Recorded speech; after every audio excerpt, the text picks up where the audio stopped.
CPM3 Module 1, Lesson 5, one more equation that might throw you for a loop.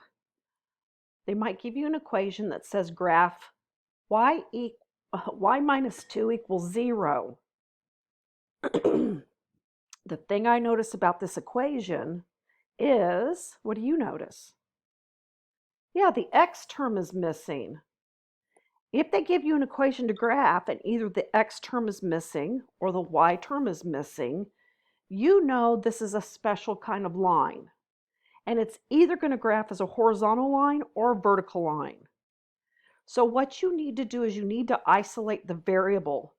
Get it by itself on one side of the equal sign. So we're going to solve for the given variable here. It's a y. I'm going to add 2 to both sides and get y by itself. Now, the only thing I know about this line is the y coordinate of any point is 2. So if I build a little table, the only thing I know is y equals 2.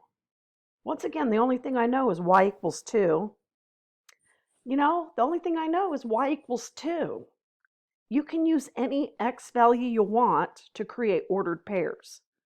So now you can graph. Here's negative 4 comma 2, 0 comma 2, and 4 comma 2. Connect the dots with a straight line, and look, we've got a horizontal line.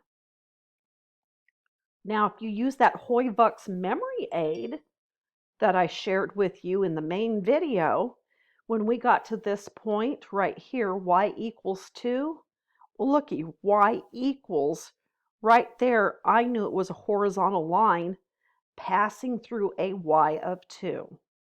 I hope this helps.